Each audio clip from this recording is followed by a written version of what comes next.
صرف نبی کی بات نہیں، ان کی خاموشی بھی حدیث ہوتی ہے۔ کیسے؟ آئیے جانتے ہیں۔ دیکھیں، حدیث 3 قسم کی ہوتی ہے۔ پہلی حدیث قولی، جب نبی کریم صلی اللہ علیہ وسلم نے کوئی بات ارشاد فرمائی ہو۔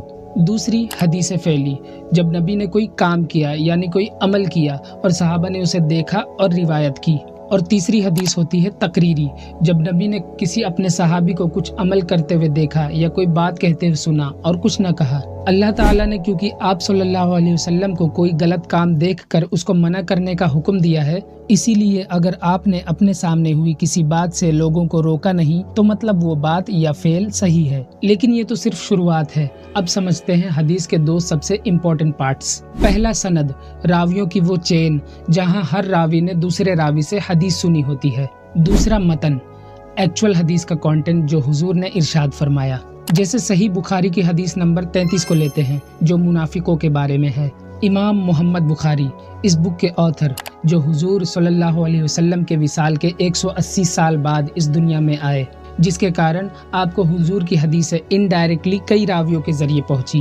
دیرفور امام بخاری سلیمان بن ابو الربیع سے پرسنلی ملے اور ان سے سنا، اور سلیمان نے اسماعیل بن جعفر سے پرسنلی سنا۔ اسی طرح اسماعیل نے نافع بن مالک سے، اور انہوں نے اپنے پتا مالک سے یہ حدیث سنی، اور مالک نے صحابی رسول ابو ہریرہ رضی اللہ تعالیٰ عنہ سے یہ حدیث سنی، اور ابو ہریرہ نے نبی کریم سے روایت کی کہ آپ صلی اللہ علیہ وسلم نے ارشاد فرمایا، منافق کی 3 نشانیاں ہیں: جب وہ بات کرے تو جھوٹ بولے، جب وعدہ کرے تو وعدہ خلافی کرے، اور جب اس کے پاس امانت رکھی جائے تو اس میں خیانت کرے۔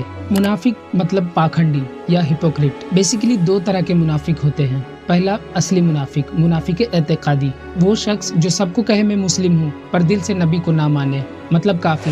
دوسرا منافق عملی، یعنی وہ لوگ جو دل سے بھی مسلم ہیں، نبی کو مانتے ہیں، مگر ان کی کچھ حرکتیں اصلی منافقوں والی ہیں۔ اچھا، تو وہ جینون مسلمز جن میں یہ 3 منافق کی نشانیاں ہوں، کیا وہ کافر ہیں؟ چیک پنڈ کمنٹ۔